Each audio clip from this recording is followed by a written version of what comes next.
पिछली बार तो तुमने कहा था कि तुम अपने एम्प्लॉय की पर्सनल लाइफ के बारे में कुछ भी नहीं जानते।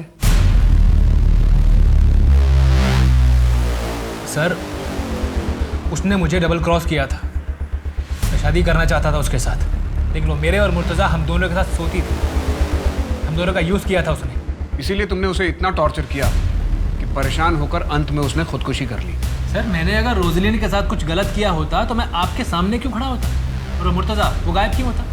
मुर्तज़ा मेरे बिजनेस का सबसे पहला फंडर है सर, इसलिए उसे बहुत अच्छे से जानता हूँ। जिस दिन से रोजलिन गायब हुई उसी दिन से मुर्तज़ा भी गायब है। सर, अब ये कोई कोइंसिडेंस तो नहीं हो सकता ना?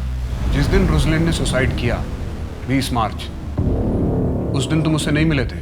जी नहीं सर, वो धोखेबाज है। एक बार पहले भी चर्च के बाहर से धोखा देके भाग चुकी है। इसका डीएनए लो। रोजलिन की बॉडी से मिले सीमेन सैंपल से इसका डीएनए मैच करो। भागने की कोशिश मत करना, और शहर छोड़कर जाने की तो बिल्कुल भी नहीं। मुझे उस मुर्तज़ा का नंबर चाहिए। सर, आप एक बार गोवा तो आइए, आपका सारा काम हो जाएगा। जी सर। हाँ, मैं आपकी कॉल का वेट करूँगी। Thank you. हाँ, थैंक यू सर, बाय। ये गायकवाड़ को क्या गोली दी तूने?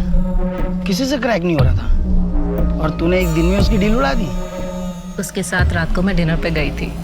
डिनर करते करते डील भी क्रैक कर दी। अरे कभी कभी क्लाइंट्स के साथ थोड़ा पर्सनल होना पड़ता है। हाँ, तू तो कुछ ज़्यादा ही पर्सनल होती जा रही है।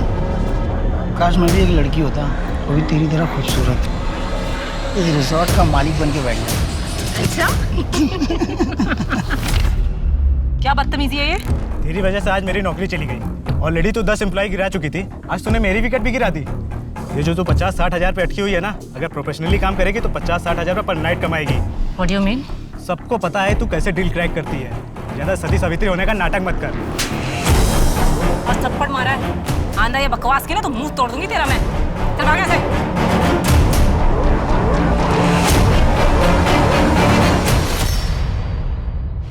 सर, ये आपसे मिलना चाहते हैं। फरिया, आपको बार बार यहाँ आने की जरूरत नहीं है। आप माइनर हो, आप अपने साथ अपनी मम्मी को भी परेशान कर रहे हो।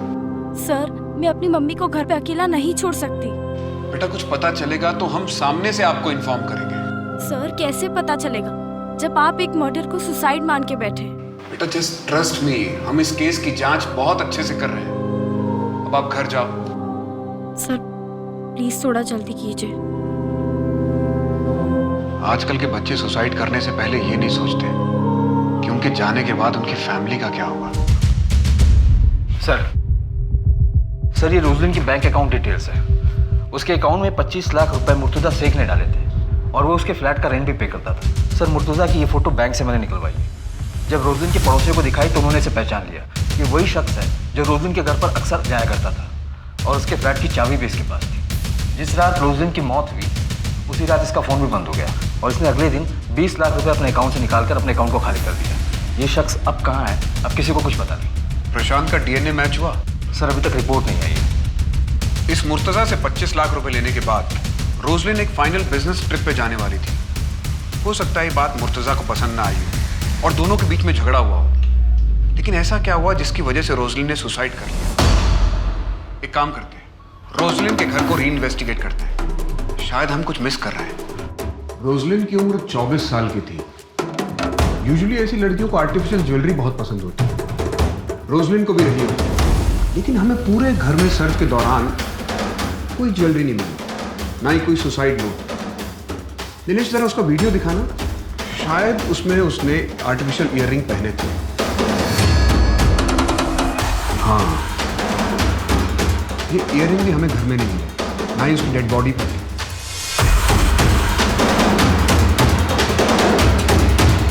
ये वही स्टूल है ना जो आत्महत्या के वक्त इस्तेमाल हुआ था? जी सर। मेजरमेंट टेप लेकर आओ। सर।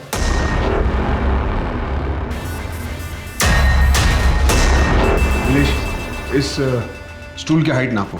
जी sir. Sir, 1.2 feet. Stool 1.2 feet, Roslin की हाइट 5.3 फीट। इस फैन से ग्राउंड की दूरी नापो।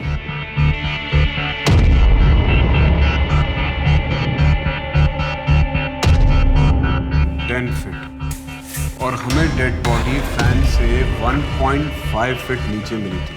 स्टूल की हाइट 1.2 फीट, रोजलिन की हाइट 5.3 इंच और हमें डेड बॉडी फैन से 1.5 फीट नीचे मिली। इसका टोटल हुआ 8 फीट और ग्राउंड से फैन तक की दूरी है 10 फीट। इसका मतलब रोजलिन खुद अपने आप को फांसी लगा ही नहीं सकती। कहीं ऐसा तो नहीं कि उसकी बहन फरिया सच बोल रही है, उसने सुसाइड नहीं किया, उसका मर्डर हुआ है। हो सकता है किसी ने उसके साथ बलात्कार किया और उसके बाद पंखे से लटकाकर उसे मार डाला।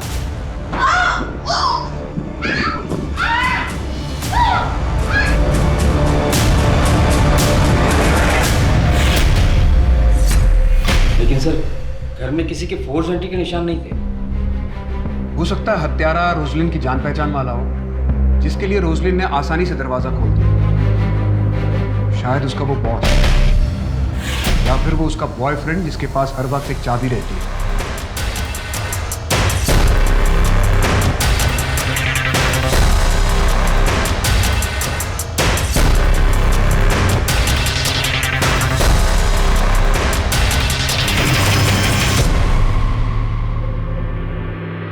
सर फॉरेंसिक टीम ने एक इंपॉर्टेंट इन्फॉर्मेशन दी है। फैन और रस्सी पर रोजलिन के फिंगरप्रिंट्स नहीं है, किसी और के फिंगरप्रिंट्स हैं और उनका कहना है कि शायद वो हत्यारे के हो सकते हैं। और सर वो फिंगरप्रिंट्स प्रशांत के भी नहीं। और एक खास बात सर, अगर वो फिंगरप्रिंट्स हत्यारे के हैं तो हत्यारा लेफ्ट हैंडेड है। Left handed killer? जी सर। सर जैसे कि रस्सी है और मैं राइट हैंडेड हूँ, अगर मैं रस्सी को यूं पकड़कर इस तरीके से ऊपर की तरफ खींचता हूँ तो यहाँ फिंगरप्रिंट्स आएंगे, और अगर मैं लेफ्ट हैंडेड होता तो मैं इस तरीके से पकड़कर इस तरीके से खींचता और रस्सी के इस नॉट पर लेफ्ट हैंड के फिंगरप्रिंट्स हैं, मतलब हत्यारा लेफ्ट हैंडेड है। चेकआउट करना। Yes sir.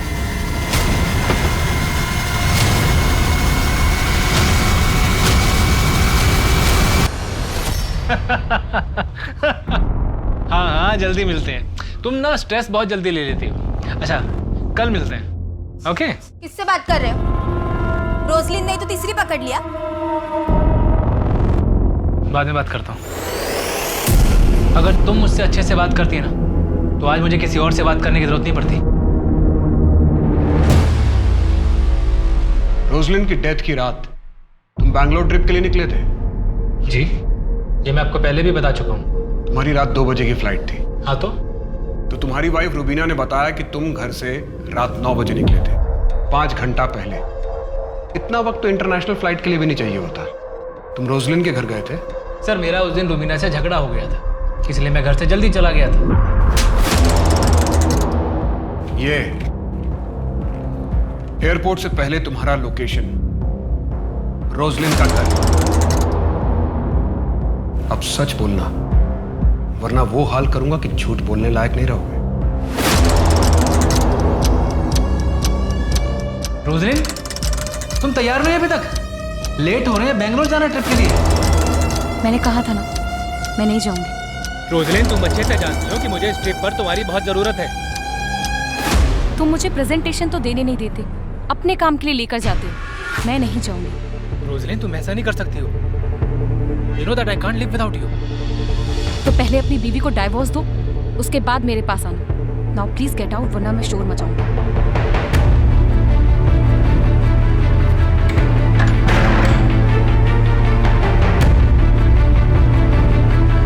मम्मी, फरिया से बात कराना, कुछ ठीक नहीं लग रहा है। कौन बोल रहा है? अरे मम्मी, आपकी बेटी रोजलिन। बेबी क्या जरूरत थी उस शरत से पैसे लेने की तुमको? तो मैं क्या करती, मेरे पास कोई ऑप्शन नहीं था। मेरी मम्मी के ट्रीटमेंट में सारे पैसे खर्च हो जाते हैं, ऊपर से वो मेरा लैंडलॉर्ड। एक नंबर का सूदखोर भी है।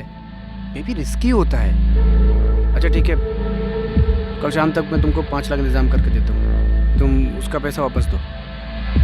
थैंक्स, बट मुझे सिर्फ 2 महीने की EMI के लिए चाहिए, बाकी मैं मैनेज कर लूँगी। अच्छा, तुम गैरों से पैसा ले सकती हो, लेकिन मुझसे नहीं। मैं कुछ नहीं सुनूंगा। तुम कल का कल उसका पैसा वापस करो।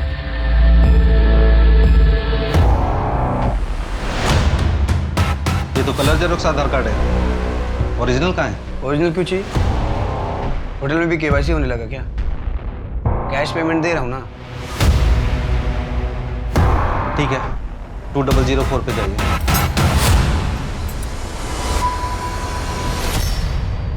सर साउथ गोवा के होटल में मुर्तजा शेख को पकड़ा गया है। वो वहाँ जाली आधार बनाकर स्टे कर रहा था। होटल के मैनेजर को डाउट हुआ तो उसने पुलिस को इन्फॉर्म किया। मेरी लोकल पुलिस से बात भी हुई। ये मुर्तजा शेख आज शाम तक हमारे कब्जे में होगा। ग्रेट। रोशनी सुसाइड कर ही नहीं सकती सर, मैं जानता हूँ उसको, वो ऐसा नहीं कर सकती। हाँ ठीक है, तूने मारा होगा उसे। मैंने क्यों सर, मैं क्यों मारूंगा उसको? मैं तो प्यार करता था उससे, मैं मार ही नहीं सकता हूँ। अच्छा ठीक है, चाय पीते हैं, बाद में बात करेंगे। पी लेफ्टी है क्या? लेफ्टी है। हाँ सर, क्यों क्या हुआ? नीचे रख, हाथ नीचे रख। फिंगरप्रिंट मैच करो। सर मैं सच बोल रहा हूँ, मैंने कुछ भी नहीं किया सर। देखिए सर, मैं आपको बताता हूँ, जैसे मुझे पता चला ना कि रोजली ने सुसाइड कर दिया तो मैं डर गया था, इसलिए मैं भाग गया था सर। मैं सच तू अपनी कहानी पे अड़ा है, अगली बार एविडेंस के साथ बात करो।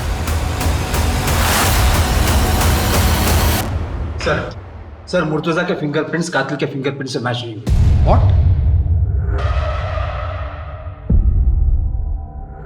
कहीं ऐसा तो नहीं है कि अब तक इस केस में हम उल्टी दिशा में इन्वेस्टिगेशन कर रहे थे? अब तक इस केस में हम पर्सनल मोटिव तलाशने की कोशिश कर रहे थे। ऐसा भी तो हो सकता है कि रोजलिन एक रैंडम टारगेट हो। सर कोई पेशावर मुजरिम? बिल्कुल हो सकता है कोई मुजरिम लूटपाट के इरादे से घर में घुसा हो और उसे रोजलिन मिल गई। एक काम करते हैं, एक लिस्ट तैयार करते हैं ऐसे पेशेवर मुजरिमों की जो लेफ्ट हैंडेड हो और जिन्होंने विक्टिम को मारने से पहले उनका रेप किया।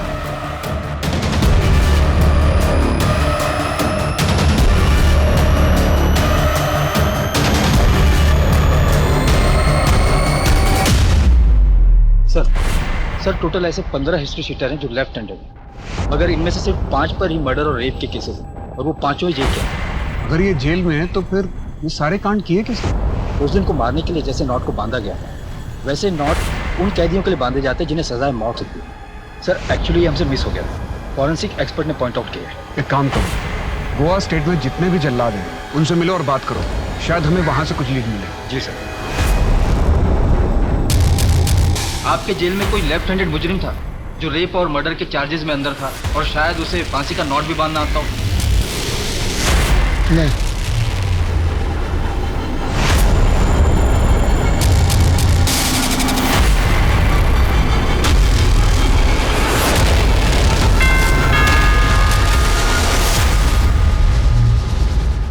ये देखो लंदन की टिकट, ये टिकट ही उस दिन मैं उसको देने गया था रोजलिन को, उसके लिए मैंने लंदन की टिकट बुक की थी। ये देखो PNR भी कंफर्म हो गया था। इस पे तो आज का डेट है। हाँ, पर अफसोस कि आज ये सीट खाली जाएगी। रोजलिन अपने सपनों को पूरा करने के लिए लंदन नहीं जा पाएगी। Thank you for being with him. आज तक दी की लाइफ में जो भी आया वो बस उन्हें एक्सप्लॉइट करना चाहता था, लेकिन आपने ऐसा नहीं किया। दी बहुत खुश थी आपके साथ, आपने उनका बहुत ख्याल रखा। यू डोंट वरी, मैं तुम्हारा और आंटी दोनों का ख्याल रखूंगा। क्या मैं ये टिकट रख सकती हूँ दीदी की याद के लिए? Yes, of course. Keep it.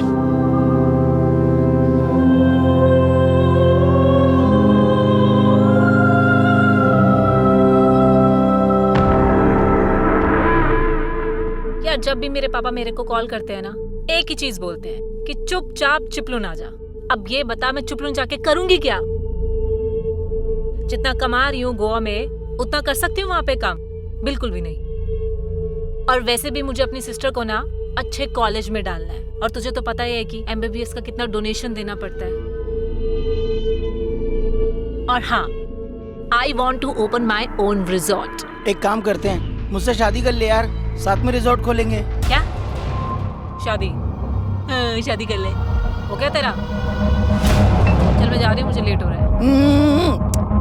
खत्म तो कर ले। हाँ तो तू कर लियो ना, और इसके पैसे भी बता दियो कि कितने लगे। डच कर ले। खत्म तो कर ले। बाय।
ये लूटपाट और मर्डर का मामला लगता है। हाँ, बैग से भी कुछ ज्वेलरी और कैश निकाले गए।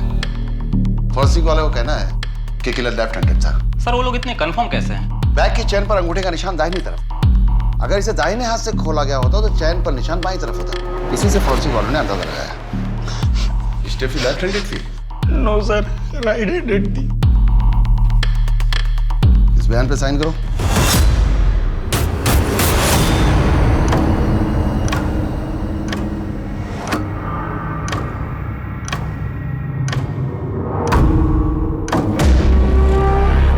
कौन?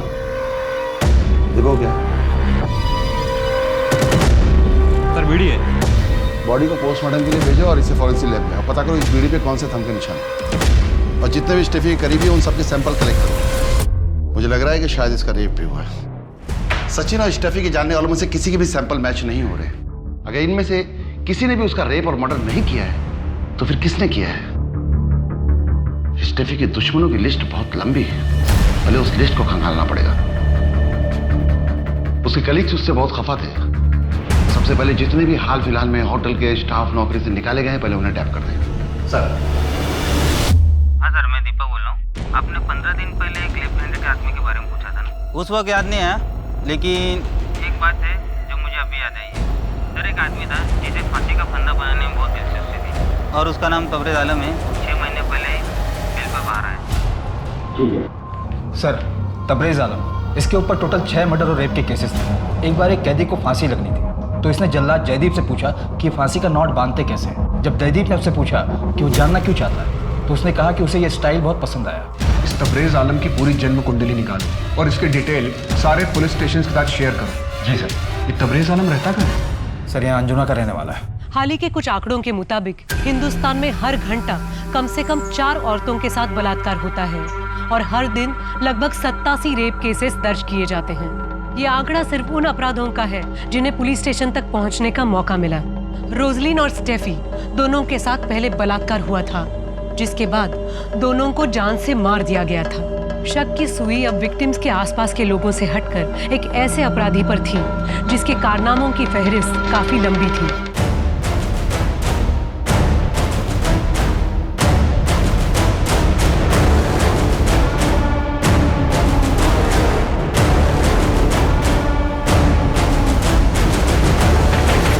तुम्हारा पति तबरेज आलम यहाँ आखिरी बार घर पर कब आया था? सर 3 महीने पहले।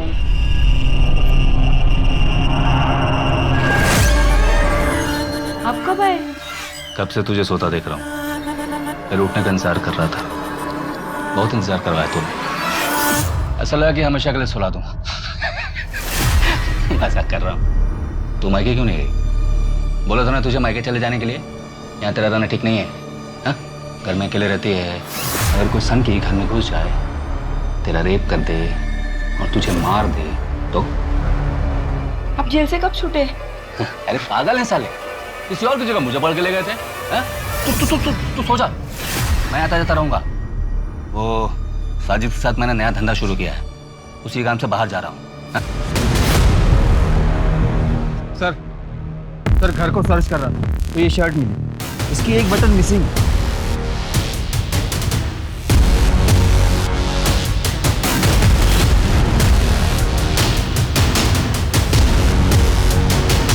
लग तो सेम ही रहा है। इस शर्ट के बटन और क्राइम सीन से मिले बटन को मैच करवाओ। जी सर। सर घर में बीड़ी का बंडल भी मिला। ये साजिद वही है ना जिसके साथ तबरेज भागा था? जी सर। आपने जो फिंगरप्रिंट की रिपोर्ट भेजी थी वो हमारे क्राइम सीन से मैच करती है। हमें अपने क्राइम सीन पे जो बीड़ी का टुकड़ा मिला था वैसा ही बीड़ी का टुकड़ा आपको तबरेज के घर पे मिला है। इन दोनों केस में एक्यूज सेम। सर हम बस साजिद की टिप का ही वेट कर रहे हैं। मुझे अभी भी उसकी टिप मिली। ठीक है सर, हम अभी निकलते हैं। सर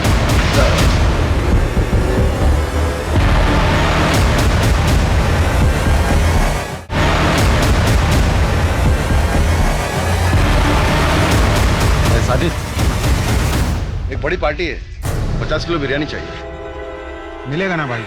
किधर डिलीवरी करना है? गोवा जेल में, जहाँ से तू भागा था।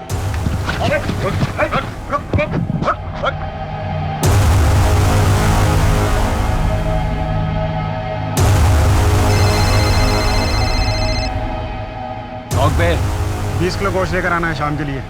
लेकिन दुकान तो चल रही है नहीं, रोज 5 किलो गोश्त फेंकना पड़ता है? अरे मैं तो कहता हूँ 10 किलो में काम चल जाएगा। 50 किलो दम बिरयानी का ऑर्डर है, लेकिन जल्दी लेकर आना, मसाला तैयार है। आता हूँ।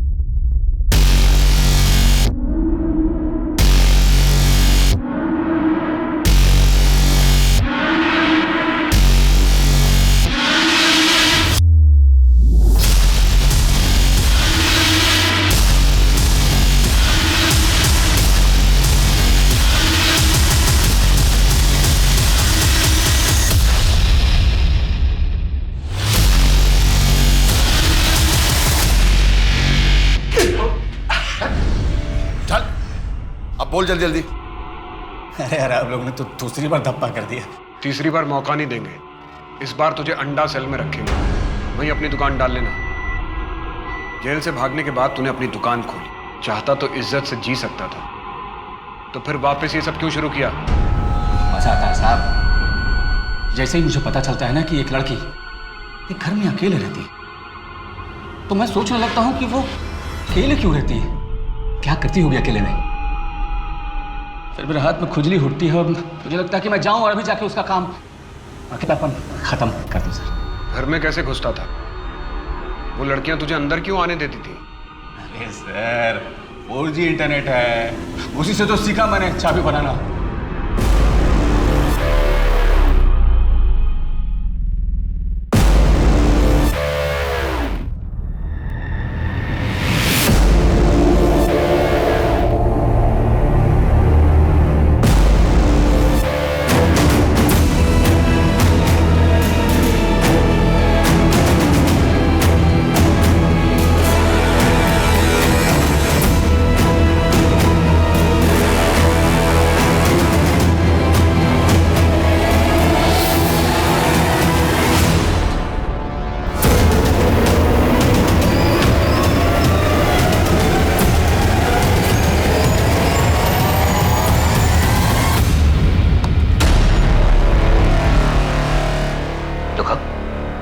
लो ना, 4 घंटे धीमी आंच पर पकाया है, स्पेशल दम बिरयानी। खाओ।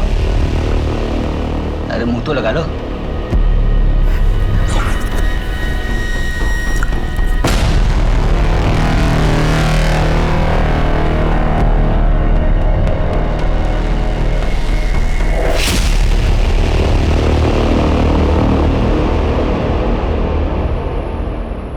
फांसी में बड़ा इंटरेस्ट है ना तुझे? अगली बार अपने गले में देख लेना।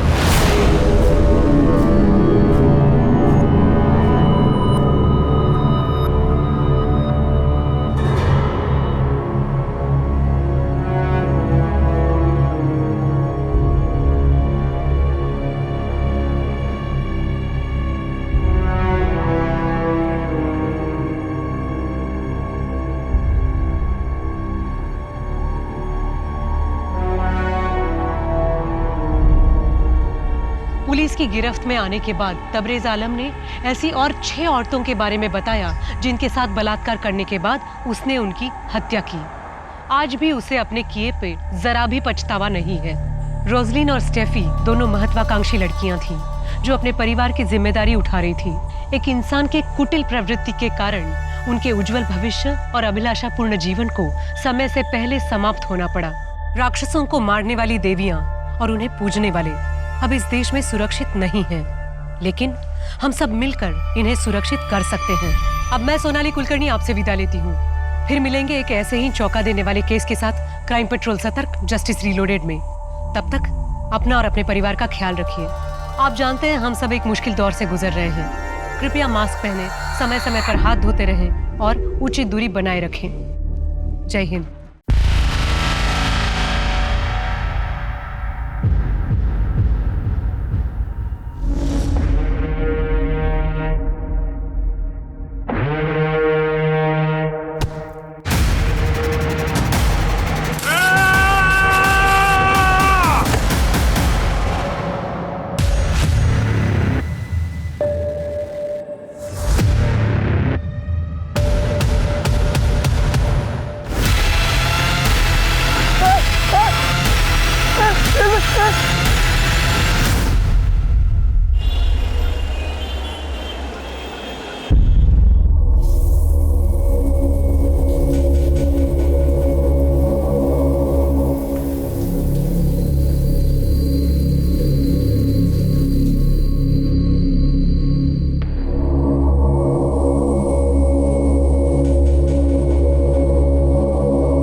अतुल, तुम यहाँ क्या कर रहे हो?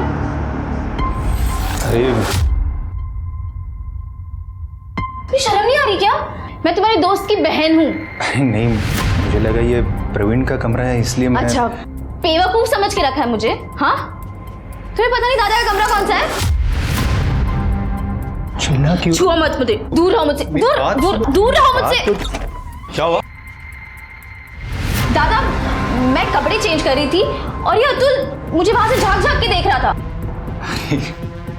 मोनिका, तुम्हें ठीक से दरवाजा लगाना चाहिए था ना। दादा, मोनिका देखो, इस पे गुस्सा होने की जरूरत नहीं है। अरे होने वाला पति है तुम्हारा, और वैसे भी नेक्स्ट ईयर इसके साथ शादी होने वाली तुम्हारी। एक मिनट, नेक्स्ट ईयर क्या? मेरी इससे शादी नेक्स्ट जन्म में भी नहीं हो सकती। मोनिका दादा प्लीज। मोनिका मेरी बात।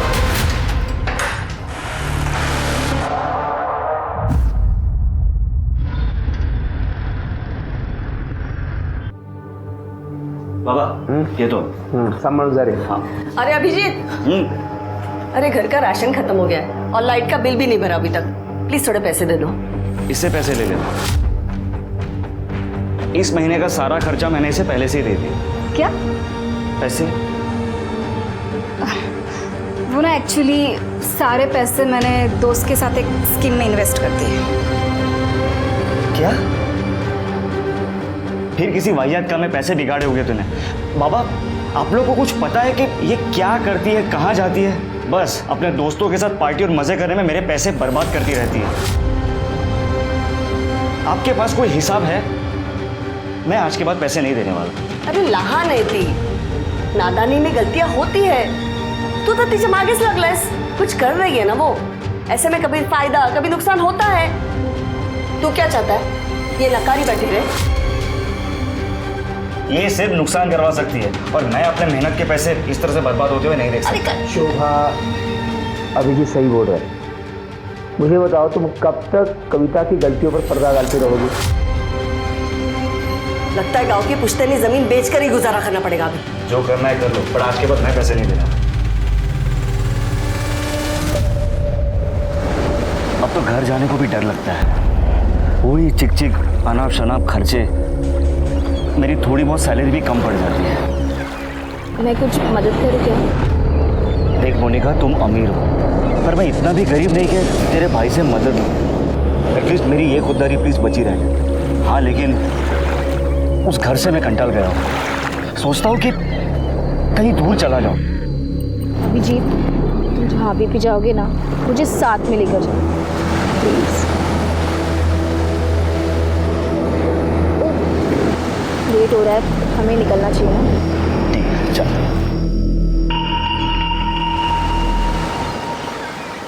हेलो, तुम्हारे भाई को पता है क्या? उसी के दोस्त के साथ तुम्हारा चक्कर चल रहा है? नहीं, दादा को कुछ नहीं पता, लेकिन अगर तुमने उनकी कान भरने की कोशिश की ना, तो तुम्हारी ये शक्ल मार मार के बिगाड़ दूंगी मैं। चलो अभी।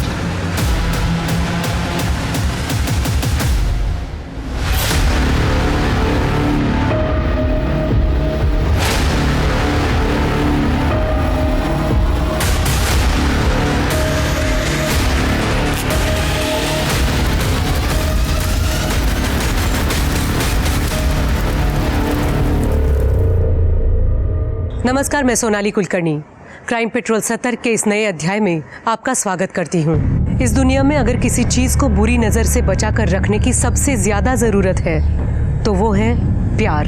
हम सब अपने रिश्तों में प्यार और भरोसा चाहते हैं। यही चाहत और यकीन कई बार अचानक किसी हादसे का शिकार होकर खत्म हो जाता है, और कभी कभी अपने इसी भरोसे के चलते हम खुद भी हादसों को न्योता दे बैठते हैं। इस केस में पुलिस के सामने सबसे बड़ा सवाल यही था कि जिसे पेट्रोल छिड़क कर जला दिया गया वो आखिर कौन था।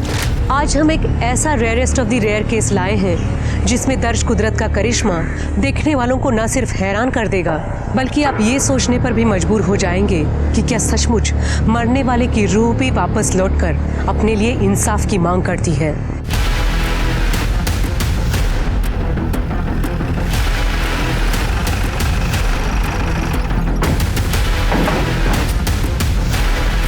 किधर है? अब इधर है।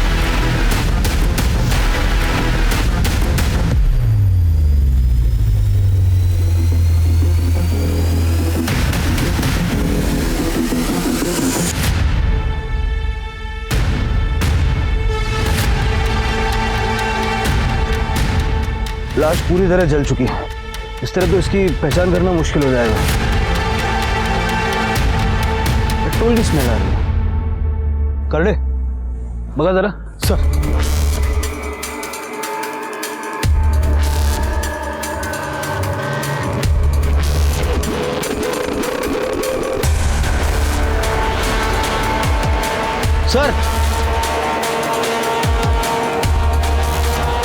सर ये क्या मिला है और इसमें थोड़ा पेट्रोल भी बचा है।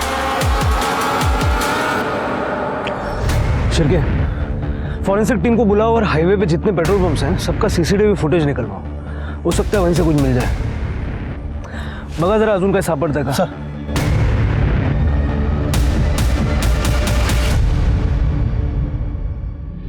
सर, क्राइम सीन पे जो पेट्रोल का कैन मिला था और उसके ऊपर जो फिंगरप्रिंट थे सर, हमारे डेटाबेस में किसी से मैच नहीं कर रहे सर। और फॉरेंसिक ने कंफर्म किया है कि वो मेल की बॉडी है। एक बेल्ट का बक्कल भी मिला था। आसपास के रोड की सीसीटीवी में कुछ मिला? नहीं सर, कुछ भी सस्पिशियस नहीं दिखा है। शिरके, काम करो, सारे मिसिंग कंप्लेंट्स चेक करो। ठीक है सर।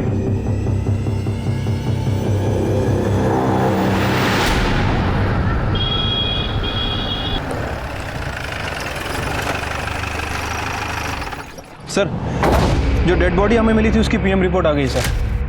सर, उसकी उम्र तकरीबन 25 से 30 साल के आसपास है। सर, उसकी मौत 14 जनवरी को शाम को 4 बजे से 6 बजे के बीच में हुई है और मौत की वजह इलेक्ट्रिक शॉक बताई जा रही है। मतलब पेट्रोल डाल के जलाने से पहले उसकी मौत हो चुकी थी? Right sir. उसके चेहरे पे काफ़ी फ्रैक्चर भी है सर, मतलब वो मुंह के बल गिरा था। लेकिन सर, उसके स्कल पे फ्रैक्चर क्यों है? अगर वो मुंह के बल गिरा था तो उसके सर के पीछे कैसे चोट लगी? और वैसे भी उसकी लाश हमें भारती नगर में मिली, जहाँ इलेक्ट्रिक शॉक लगने जैसा कुछ नहीं है। तो इसका मतलब है कि लाश को डिस्ट्रॉय करने के लिए वहां ले जाया गया था। वैसे सर, इस बॉडी की एक किडनी भी गायब है। किडनी स्कैंडल भी हो सकता है। पिछले महीने हमने एक किडनी रैकेट पकड़ा था। काम करो शिव, लाश के डीएनए सैंपल लेके जितने भी मिसिंग कंप्लेंट्स है ना, सबके रिलेटिव्स के डीएनए सैंपल्स लेके मैच करके देखो। हो सकता है इसकी पहचान करने में आसानी हो जाए। लेकिन सर, ऐसे बहुत सारी कंप्लेंट्स हमारे पास है और ये बॉडी उसी में से किसी की है, ये पता लगाने में बहुत टाइम लग जाएगा। लेकिन डीएनए मैच हुए बिना पहचान करना भी मुश्किल होगा। हो सकता है एक और किडनी रैकेट का पर्दाफाश हो जाए। ठीक है सर।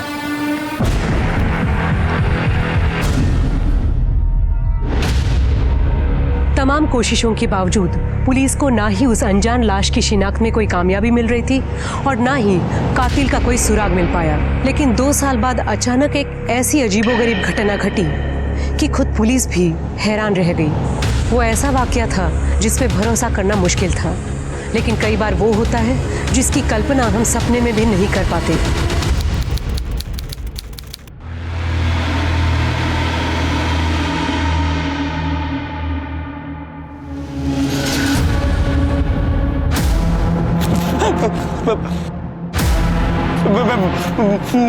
मुझे माफ कर दो, मेरा पीछा छोड़ दो।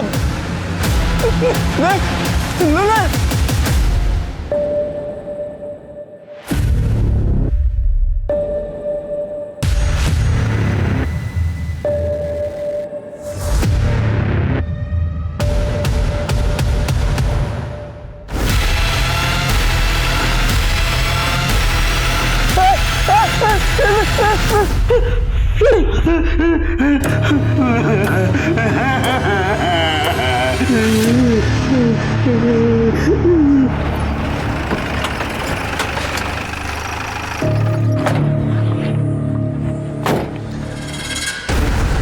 क्या रे साहब, भूत पीछे पड़ा है मेरे। अरे सुबह सुबह माल भूख क्या है क्या? क्या नाम क्या तेरा? बबन साहब, मैं सच कह रहा हूँ। वो दिन रात डरा था मेरे को। बोलते 2 साल पहले उसको किसी ने वो भगवती नगर में जला दिया था। उसको इंसाफ नहीं मिलेगा तब तक मेरा पीछा नहीं छोड़ेगा। साहब मेरे को बचा लो। साहब वो थोड़ा पैसा मिलेगा, भूख लगा है। क्या रे, अच्छा तरीका निकाला है तूने पैसा मांगने का। चल निकल। करडे, काय झालं? सर ये बोल रहा है कि 2 साल पहले भगवती नगर में किसी को जलाया था। हाँ साहब। उसका भूत इसको बार बार दिख रहा है। शिरके से मिलवा उसको। सर पर ये माल फूकनारे लोग हैं, इन लोग कुछ भी बहाना बता के पैसा निकालते, इग्नोर कर लो सर इनको। कळडे मी म्हणतो तेवढं करा, शिरकेकडे नाही आता। सर चल रे।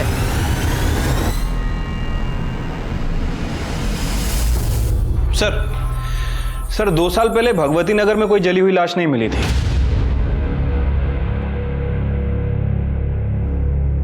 भगवती नगर नहीं, भारती नगर। तुम्हें याद है 2 साल पहले भारती नगर में हमें एक जली हुई लाश मिली थी। 25-30 साल का लड़का था, एक किडनी भी गायब थी। हाँ सर, और ये भारती नगर और भगवती नगर आसपास ही हैं। उस वक्त लाश की पहचान नहीं होने की वजह से केस आगे नहीं बढ़ पाया था। एक काम करो, उस केस की फाइल निकालो और इस बबन को भी ढूंढ के निकालो। सर साहब जो कुछ है ना वो बड़े सबको सच सच बता दे। सर आ बघा माल फुकट पार्टी बसला होता। नाम क्या है तेरा? बबन। बबन, तेरी ये भूत वाली कहानी है मजेदार, लेकिन तेरी बात पे कोई विश्वास क्यों करे? यकीन मानिए साहब, मैं सच बोल रहा हूँ। उस भूत ने मेरा जीना हराम कर दिया है। वो नशा भी कितना भी कर लूं, फिर भी वो सपने में आ ही जाता है। क्या बोलता है? मुझे इंसाफ दिला दो, या और आगे भी कुछ बोलता वो? मतलब वो आके डराता है मेरे को साहब।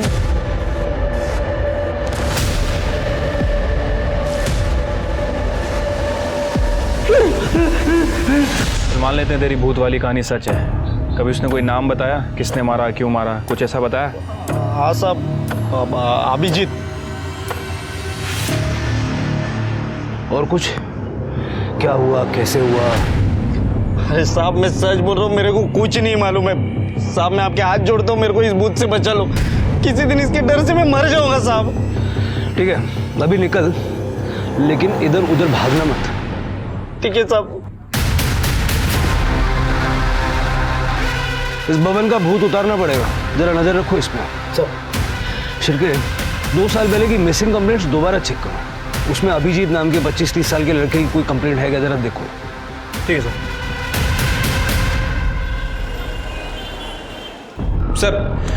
सर 2 साल पहले अभिजीत नाम के लड़कों की 4 मिसिंग कंप्लेंट दर्ज हुई थी सर। उसमें से 2 की उम्र महज 10 से 15 साल है और बाकी के 2 की उम्र 40 से 60 साल। सर मुझे लग रहा है कि हम इस नशेड़ी बब्बन की बातों को कुछ ज़्यादा ही सीरियस ले रहे हैं। मतलब सर ऐसा तो केवल फिल्मों में होता है कि लाश खुद सपने में आती है और उसे किसने मारा है खुद बताती है। बात तो तुम्हारी सही है शिरके, लेकिन इस अनसॉल्व्ड केस के लिए बबन की कहानी एक ब्लाइंड लीड की तरह है। मुझे नहीं लगता हमें चांस लेना चाहिए। एक लास्ट ट्राई करके देखते हैं ना। ठीक है सर, बताइए फिर क्या करना है। एक काम करो, भारती नगर में जहां में वो जली हुई लाश मिली थी ना, उसके 25 किलोमीटर के रेडियस में 25 से 30 साल की उम्र के अभिजीत नाम के जितने भी लोग हैं सबकी एक लिस्ट बनाओ। देखो उनमें से कोई मिसिंग है क्या। Okay sir. इतनी चक्कर क्यों डालते हैं?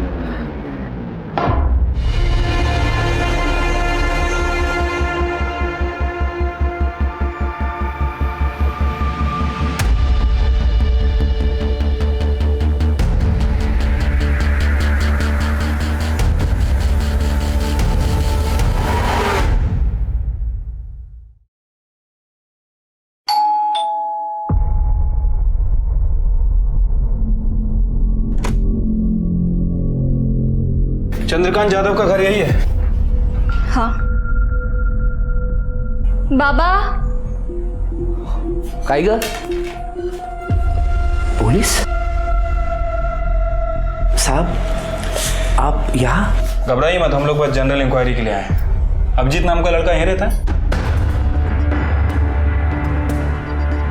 रहता था साहब। अभिजीत मेरा बेटा है, लेकिन 2 साल पहले वो घर छोड़कर चला गया है। वो अभी तक नहीं लौटा है। 2 साल पहले आपका बेटा घर छोड़ के चला गया और आप लोगों ने कोई मिसिंग कंप्लेंट ही नहीं की? क्या कंप्लेंट करते साहब, वो खुद घर छोड़कर चला गया।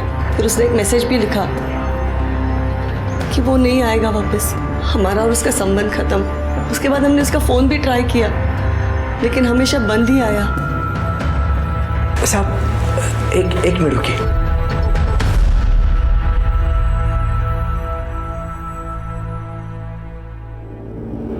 ये देखिए सर, 2 साल पहले उसने ये मैसेज किया था। बाबा, मैं हमेशा के लिए घर छोड़कर जा रहा हूँ और दोबारा वापस लौटकर नहीं आऊँगा। हमारा रिश्ता खत्म। रिश्ता खत्म करने की कोई खास वजह? जब बच्चे बहुत कमाने लगते हैं ना, तो माँ बाप उन्हें बोझ लगने लगते हैं। वो हमारी जिम्मेदारी नहीं लेना चाहता था। लेकिन आप ये सब क्यों पूछ रहे हैं? देखिए, 2 साल पहले हमें एक बॉडी मिली थी और हमें शक है कि वो अभिजीत की ही बॉडी है। क्या?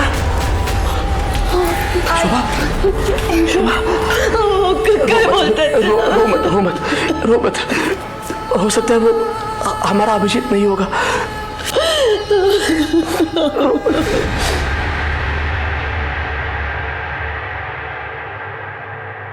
अभिजीत जाधव? शिर्के, जाधव फैमिली का डीएनए सैंपल ले लो। लाश का डीएनए रिपोर्ट तो हमारे पास है ही। अगर ये दोनों सैंपल मैच हो जाते हैं ना, ये गुत्थी सुलझ जाएगी। राइट साहब।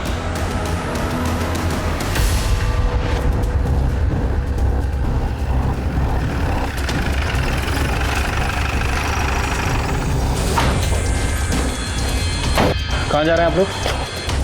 साहब, वो जब से पता चला है कि अभिजीत का शायद खून हो गया है, तब से उसकी माँ की तबीयत बहुत ख़राब है। उसको डॉक्टर के पास ले जा रहा हूँ। ठीक है, लेके जाइए इन्हें। जी। लेकिन उसके बाद आपको हमारे साथ चलना होगा। आपके साथ? क्यों साहब? डीएनए टेस्ट के लिए। डीएनए टेस्ट के लिए?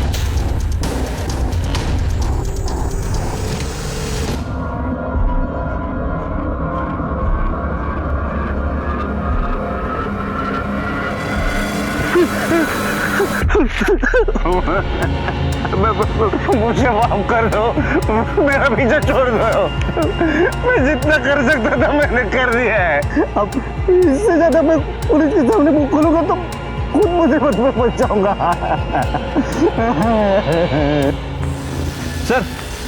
सर डीएनए रिपोर्ट आ गई है सर। जो बॉडी हमें मिली थी उसका डीएनए चंद्रकांत के डीएनए से 50% मैच हुआ है।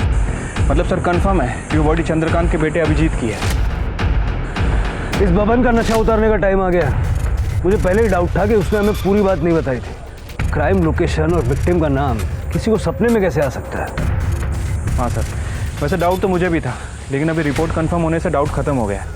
फिर हो ना हो, मुझे लगता है बबन ने ये पूरी घटना अपनी आंखों से देखी है। अभिजीत के घर वालों से पूछताछ करो और बाद में इस बबन को भी उठाओ। ठीक है सर। साहब, हमारी तो पूरी उम्मीद ही खत्म हो गई। अब तक तो ऐसा लगता था कि अभिजीत कभी ना कभी तो घर आ जाएगा। मैं तो उसका 2 साल से इंतजार करता रहा, अभी भी करता था साहब, लेकिन दुर्भाग्य से फोन ही आया, उसकी मौत की खबर आ गई साहब। हमने ऐसा क्या गुनाह किया था साहब कि भगवान ने ऐसी सजा दी कि हम अपने बेटे का अंतिम संस्कार भी नहीं कर पाए साहब। चंद्रकांत जी, संभालिए अपने आप। देखिए, हमने बॉडी की शिनाख्त करने की बहुत कोशिश की थी। फिर पीएम रिपोर्ट से हमें पता चला कि उस बॉडी की एक किडनी गायब है। तो हमें लगा कि शायद ये कोई किडनी रैकेट का मामला। नहीं साहब, कोई किडनी रैकेट का मामला नहीं था। दरअसल कुछ साल पहले मेरी एक किडनी खराब हो गई थी, तो साहब अभिजीत ने उसकी किडनी मुझे देकर मेरी जान बचाई थी साहब। अभिजीत की किसी के साथ कोई दुश्मनी, कोई लड़ाई, कोई झगड़ा? हमारा बेटा तो बहुत अच्छा लड़का था, खूब गुणी होता, तो उसकी किसी के साथ क्या दुश्मनी हो सकती है? चल बैठ नीचे।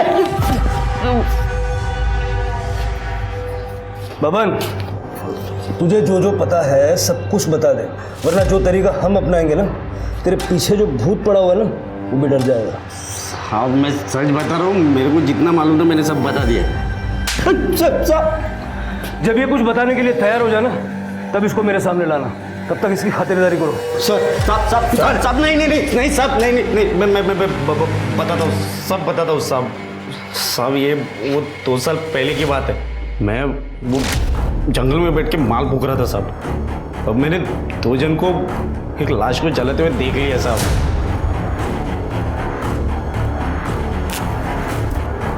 मैंने झाड़ियों में छुपकर सब कुछ देख लिया था। वो लोग जाते जाते एक दूसरे से बात कर रहे थे कि आज के बाद अभिजीत के बारे में कोई भी कुछ भी बात नहीं करेगा। बाद में वो लोग कार में बैठ के चले गए साहब। शक्ल देखी थी उनकी? गाड़ी कौन सी थी, कुछ याद है? नहीं साहब, चेहरे तो उनके ढके हुए थे और वो गाड़ी बिड़ी का मेरे को कुछ नहीं समझता है। 2 साल बाद तुझे पुलिस के पास आने की क्या सूझी? पहले क्यों नहीं बताया? और ये अभिजीत की लाश सपने में आके डराती है, बताती है, ये सब नाटक करने की क्या जरूरत थी? वो ऐसा हुआ कि वो लोग जाने के बाद उस दिन मैंने नजदीक जाके देखा था साहब। वो डरावनी लाश देख के मेरी तो बत्ती गुल हो गई थी साहब। उसके बाद से वो लाश रोज मेरे सपने में आने लगी। अगर तूने कुछ किया नहीं था तो तुझे डरने की क्या जरूरत थी? साहब, अगर मैं आप लोगों को ये बता देता कि वो लाश को जलाने का मैं गवाह हूं तो आप लोग तो मेरे को ही पकड़ के पूछताछ करते ना। और ऊपर से ये कांड जो लोग ने किया था वो लोग भी मेरे जान के पीछे पड़े जाते। इसके लिए मैंने आप लोगों को आधा ही बात बताया। सर, ये अभिजीत के बारे में कुछ इन्फॉर्मेशन मिली है सर। एक कंपनी में सेल्स मैनेजर था, लेकिन उसने जॉब नहीं छोड़ी थी। जादव फैमिली के बारे में पूछताछ की? हाँ सर, उसकी बहन कविता के बारे में पूछताछ की है सर। उनका कहना है कि काफ़ी अय्याश किस्म की लड़की है, पैसे काफ़ी उड़ाती थी, देर रात तक घर से बाहर रहती थी, घर का सारा खर्चा अभिजीत ही चलाता था। और इस बात को लेकर दोनों भाई बहनों में काफ़ी लड़ाई हुआ करती थी। लेकिन सर, अभी तक इस कविता के खिलाफ कुछ सस्पिशियस नहीं मिला है। के कोई तो ऐसा होगा जिसको शक हो। सर, एक जरूरी बात पता चली है। हमने अभिजीत के 2 साल पुराने कॉल रिकॉर्ड्स चेक किए। उसमें एक नंबर मिला है जिसपे वो लगातार बात करता था। सर, ये देखिए, ये नंबर किसी मोनिका देशमुख के नाम पर रजिस्टर्ड है। हमने उसकी लेटेस्ट लोकेशन भी पता किया और ये मोनिका और अभिजीत दोनों एक ही कॉलेज से पास आउट हुए 2012 में। सर, और एक बात, ये दोनों देर रात तक बात करते थे। सर, अभिजीत की मोबाइल की आखिरी लोकेशन करवे नगर की थी। करवे नगर से भारती नगर 10 किलोमीटर की दूरी पे, जहाँ पर हमें अभिजीत की लाश मिली थी। जरा पता करवाओ ये अभिजीत करवे नगर क्या करने गया था। सर, शिरके, ये मोनिका और अभिजीत का लेट नाइट बातें करना इस केस का इंपॉर्टेंट एस्पेक्ट हो सकता है। हो सकता है यहीं से कोई बड़ी लीड मिल जाए। इस मोनिका से बात करनी पड़ेगी।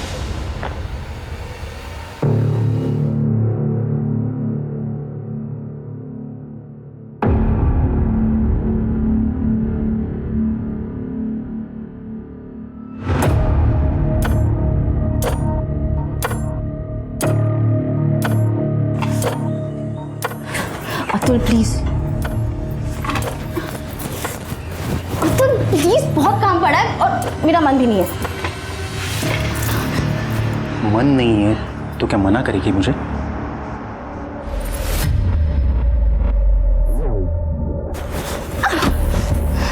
तेरी ये हिम्मत? पति हूं तेरा मैं। कौन? पति? क्यों करते रहते हो अतुल रोज रोज? क्या बिगाड़ा है मैं तुम्हारा? किसे लायक है तू? चल, अब ये हुलिया ठीक कर ले। 10 मिनट का काम है मेरा, मैं वो काम करके वापस आ रहा हूँ। उसके बाद अगर तू मुझे मेरे बेडरूम में मेरा इंतजार करते वक्त नहीं मिली ना, तो तेरा हुलिया नहीं, तेरा चेहरा भी बिगाड़ दूंगा मैं।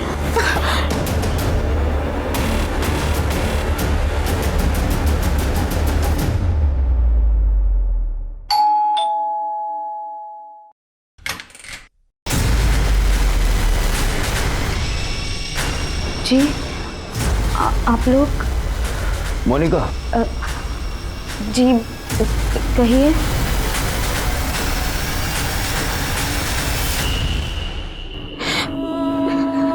मुझे अभी भी यकीन नहीं हो रहा कि अभिजीत इस दुनिया में ही नहीं रहा। वो और आप देर रात तक बातें करते थे, सच है ना? हाँ, मैं और अभिजीत एक दूसरे से बहुत प्यार करते थे। हम शादी भी करने वाले थे।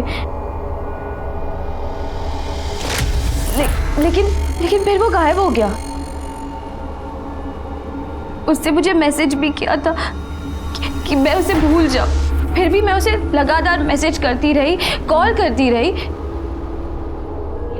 लेकिन उसका फोन बंद था। अच्छा, अभिजीत की किसी के साथ कोई दुश्मनी थी, कोई लड़ाई झगड़ा? देखिए, हमसे कुछ छुपाने का फायदा नहीं है, जो भी है साफ साफ बताइए।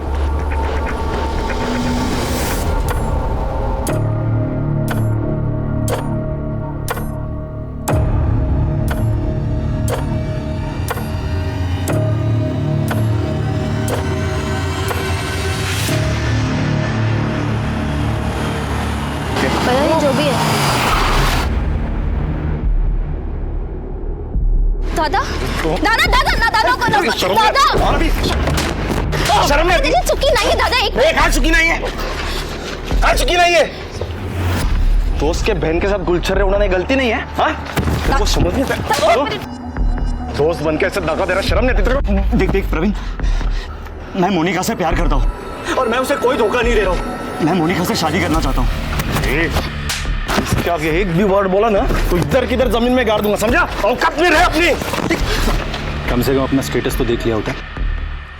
अमीर लड़की दिखी नहीं, फंसाना शुरू। दादा नहीं, दादा नहीं। हम दोस्त है इसलिए तेरे को जिंदा छोड़ रहा, समझा? औकात नहीं भूलने का अपनी, समझा? चल चल अंदर, भूलने का नहीं।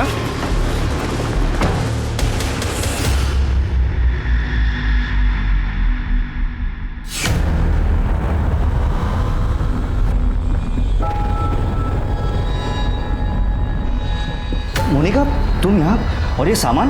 मैंने अपना घर छोड़ दिया है। पर इससे तो प्रवीण और भी नाराज हो जाएगा। अब चाहे जो भी हो जाए अभिजीत, मैं यही रहूंगी। और तुमने मुझसे शादी का प्रॉमिस किया था, उसका क्या हुआ?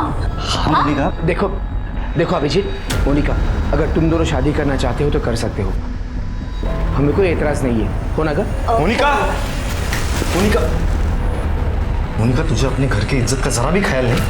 चल मेरे साथ। दादा चल मेरे साथ, चल मेरे साथ। मोनिका, मोनिका, मैं इसे अभी नस काट लूंगी। दूर रहो मुझसे। मोनिका, रख दो उसे। मोनिका बात सुन मेरी, फेंक दे वो चाकू, फेंक देना। तुझे पता है तेरी खुशी के आगे मुझे कुछ नहीं चाहिए। तू जो कहेगी ना वैसे ही होगा। मैं खुद तुम दोनों की शादी करवाऊंगा, ठीक है? प्रॉमिस। रख दे बेटा। खरस दादा, मैं बता नहीं सकती मैं कितनी खुश हूँ। उसके बाद सब ठीक हो गया था। प्रवीण दादा को भी अभिजीत से कोई प्रॉब्लम नहीं थी। वो हमारी शादी भी कराने वाले थे, पर फिर अभिजीत कहीं चला गया। लेकिन मैंने सपने में भी नहीं सोचा था कि उसका कोई खून कर देगा।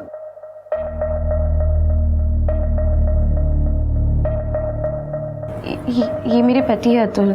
अभिजीत 2 साल तक लापता था, तो दादा के कहने पर मैंने इससे शादी कर ली। आखिरी बार आप अभिजीत से कब मिली थी? करवे नगर में हमारे एक फार्म हाउस है। कुछ 2 साल पहले 14 जनवरी को दादा को एक बहुत बड़ा प्रोजेक्ट मिला था। उसी को सेलिब्रेट करने हम सब वहाँ गए थे। मैं, दादा, अभिजीत, अतुल, हम टेरेस पर पार्टी कर रहे थे और इन लोगों ने दोपहर को ही पीना शुरू कर दिया था।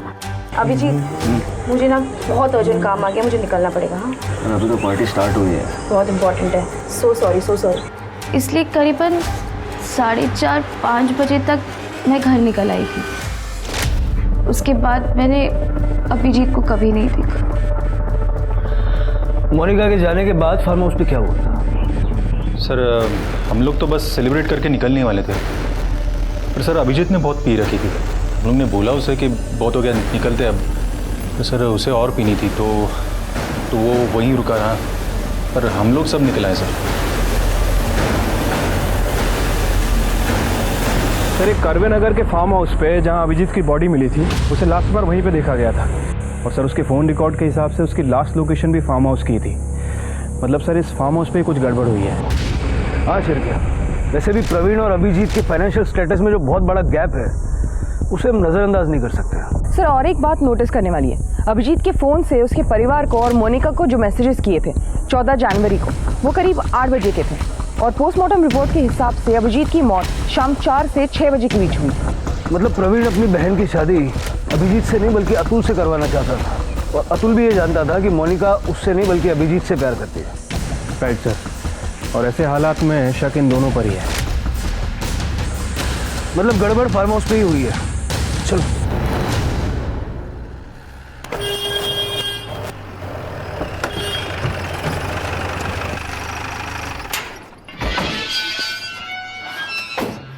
देशमुख फैमिली का फार्म हाउस है नहीं? हाँ सब।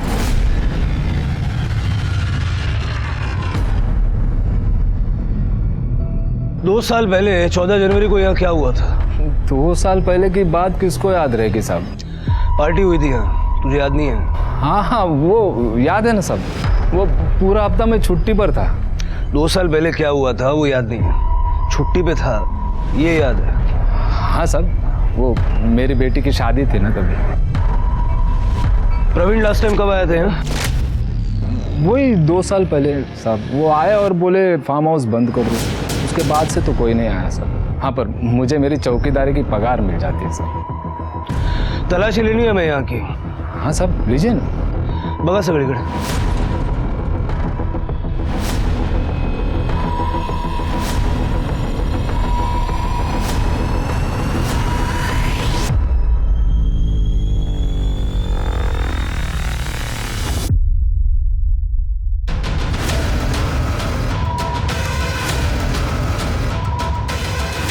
शिरके, कुछ मिला क्या?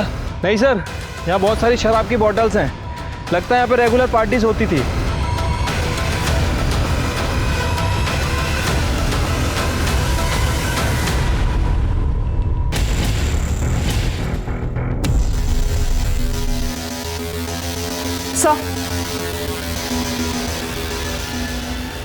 सर ये आईडी कार्ड मिला है इस पर्स में। अभिजीत जाधव।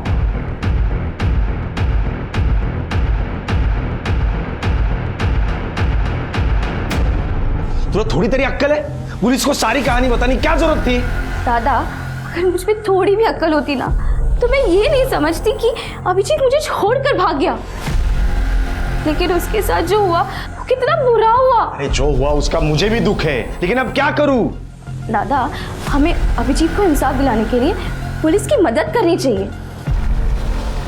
लेकिन आपको इतना गुस्सा क्यों आ रहा है? मूर्खासारखं काहीतरी बोलू नको। अगर न्यूज में अपना नाम उछाला गया तो किसके बिजनेस पर असर होगा? मेरे ना। समझ रही बात को?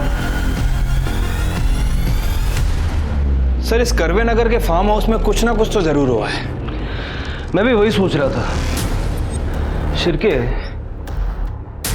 2 साल पहले जब अभिजीत की लाश हमें मिली थी उस वक्त वहां एक पेट्रोल का कैन भी मिला था। उस पर जो फिंगरप्रिंट्स थे वो हमारे रिकॉर्ड्स में होंगे, लेकिन उस वक्त इस केस के लिए कोई सस्पेक्ट नहीं था। एक काम करो, 2 साल पहले 14 जनवरी को उस फार्म हाउस पे जितने भी लोग मौजूद थे उन सबके फिंगरप्रिंट्स लो और उनका लोकेशन निकालो। Right sir.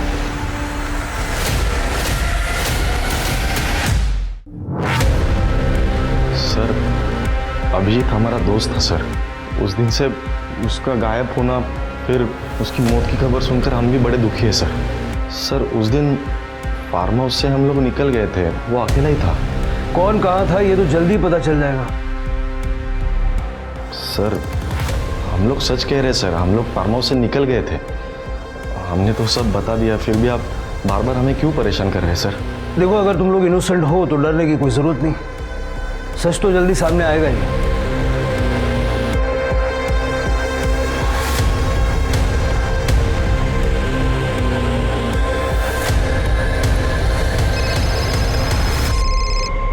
हाँ शिरके।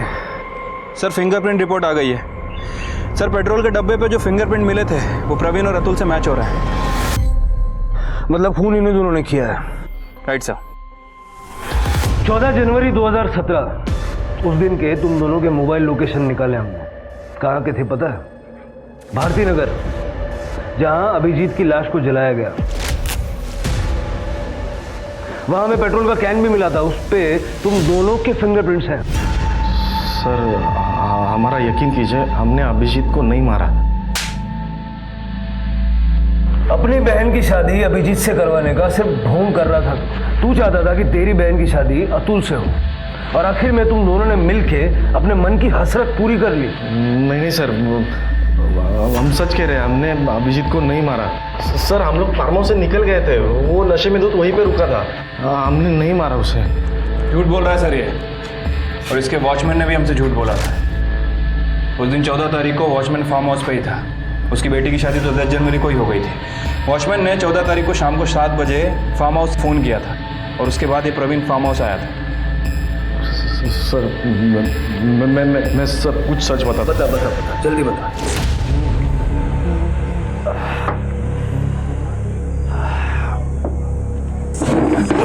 अबे आराम से गिरा देगा सब कुछ यार। तू क्या कर रहा है यार? जो चढ़ गई आराम से।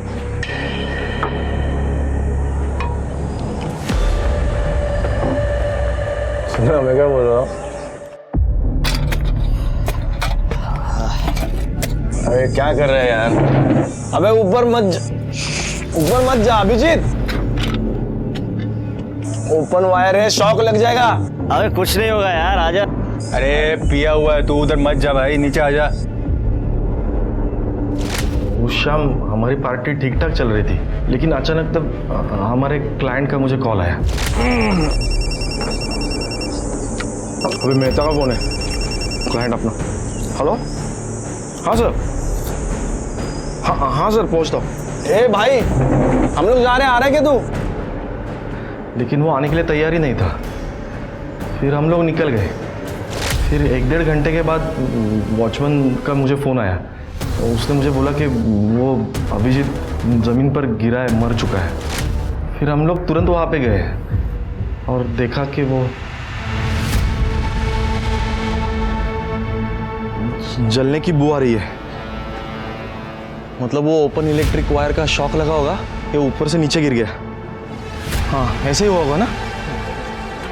मुझे लगता है पुलिस को बोलना पड़ेगा यार। दिमाग तो ठीक है तेरा, इसका और मेरा झगड़ा हुआ था, सबको पता है। पुलिस को पता चलेगा तो सबसे पहले मुझे उठा लेंगे। फिर क्या करें? एक काम करते हैं, इसके बॉडी को ठिकाने लगाते। फिर अतुल और मैं अभिजीत की लाश लेकर कार से भारती नगर गए और वहां पे उसकी बॉडी जला डाली।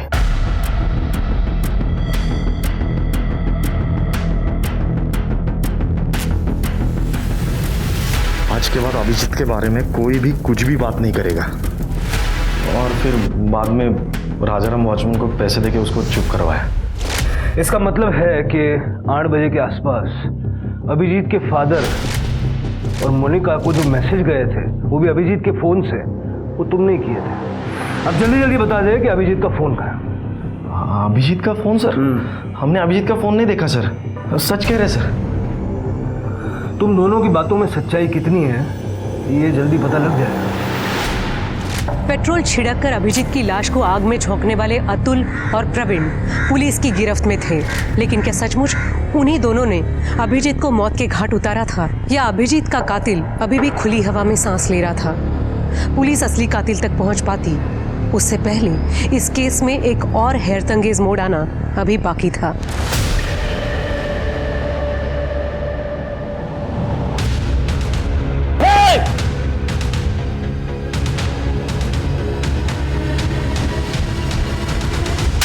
सर मैंने कुछ नहीं किया सर। चुपचाप बैठ। सर इस चूहे को बिल से निकाल लिया। ऐसे भाग रहा था जैसे इसे कभी पकड़ ही नहीं पाएंगे। नहीं साहब, मैं भाग नहीं रहा था, मैं एकदम अर्जेंट काम से जा रहा था साहब। सर जा रहा था है? तेरा काम कितना अर्जेंट है अभी पता चल जाएगा। छिड़के इसके घर की अच्छे से तलाशी लो, अभिजीत के केस से जुड़ी कोई भी चीज़ हो ढूंढ निकालो, देखते हैं कब तक सच छुपाता है। ठीक है सर, चुपचाप बैठे रहे।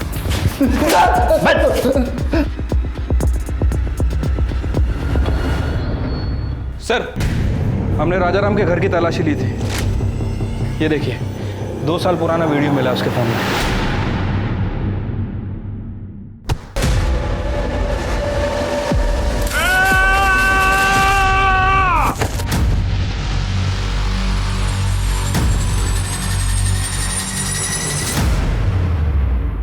सर हमने राजाराम के घर की तलाशी ली थी।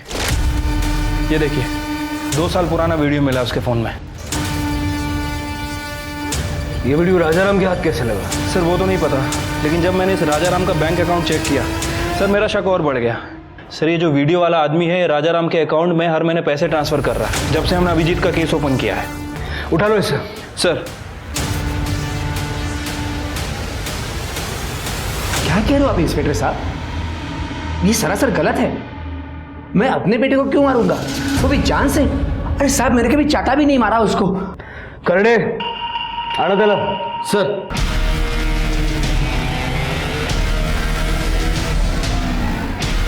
राजाराम, इस राजाराम के अकाउंट में गलती से पैसे चले गए। शिल्के दाखिल जरा, ये देखो, ये वीडियो 2 साल पहले 14 जनवरी को शाम के 5:15 बजे करवे नगर के एक फार्म हाउस की। क्या कर रहे थे वहां? मैं कहीं नहीं गया था। अभिजीत को मारते वक्त तो तुमने अपना फोन स्विच ऑफ रखा था, लेकिन जब उसकी लाश को जलाया भारती नगर में, वहां तुम्हारा फोन स्विच्ड ऑन था।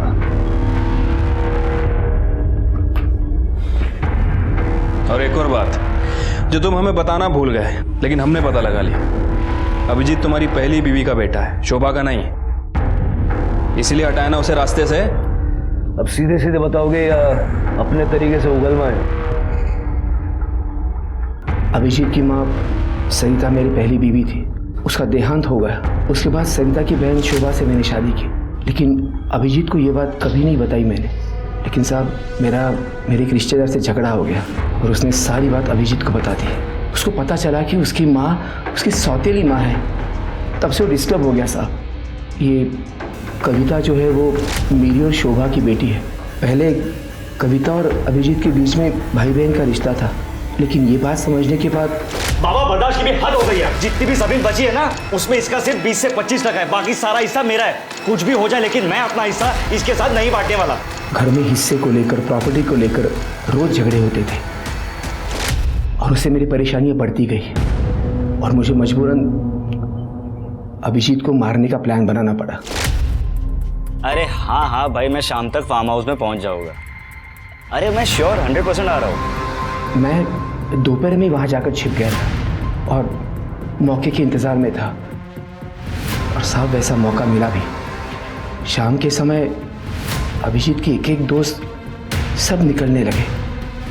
वॉचमैन भी किसी काम के लिए बाहर गया था और फिर साहब मैंने मौके का फ़ायदा उठाया।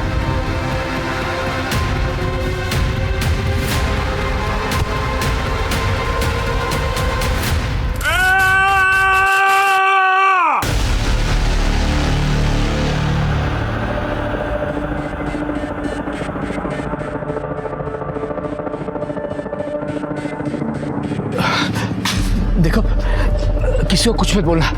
मैं तुमको ना ये पूरा रख लो, लेकिन किसी को बोलना नहीं है। मैंने अभिजीत की जेब से उसका फ़ोन निकाला और वही पास में छिप गया। वहाँ पर अभिजीत के 2 दोस्त हैं। एक काम करते, इसके बॉडी को ठिकाने लगाते। उन्होंने उसकी लाश को गाड़ी में रखा। मैंने स्कूटी से उन दोनों की गाड़ी का पीछा किया और फिर मुझे तसल्ली हो गई कि मेरा प्रॉब्लम हमेशा के लिए सॉल्व हो गया। रात को मैंने अभिजीत के मोबाइल से खुद को और मोनिका को मैसेजेस किए। पिछले 2 साल से मैं राजाराम को पैसे दे रहा था। जिस बेटे ने अपनी किडनी तुम्हें देके तुम्हारी जान बचाई, तुमने उसी की जान ले ली। बाप कहलाने के लायक नहीं हो तुम। जिस तरह की मौत अभिजीत मरा है ना, उससे भी दर्दनाक मौत तुम्हें मिलनी चाहिए। बेटे अभिजीत के खून के आरोप में चंद्रकांत जाधव को कड़ी सजा मिली। सबूत मिटाने के जुर्म में अतुल और प्रवीण को भी जेल की हवा खानी पड़ी। वहीं अभिजीत की निर्मम हत्या के बाद इस बात पर यकीन करना मुश्किल है कि खून का रिश्ता दुनिया में सबसे मजबूत रिश्ता होता है। इसलिए स्वार्थ, अहंकार और बदले की भावना को परे रखकर ऐसे किसी भी अपराध में शामिल होने से पहले एक बार बाद में होने वाले भयंकर परिणामों के बारे में भी जरूर सोचें। अब मैं सोनाली कुलकर्णी आपसे विदा लेती हूँ। कल फिर मिलेंगे क्राइम पेट्रोल सतर्क जस्टिस रिलोडेड में एक नए केस के साथ। तब तक मास्क पहने, सैनिटाइजर का इस्तेमाल करें, अपना और अपने परिवार का ख्याल रखिए। देखते रहिए क्राइम पेट्रोल सतर्क। जय हिंद।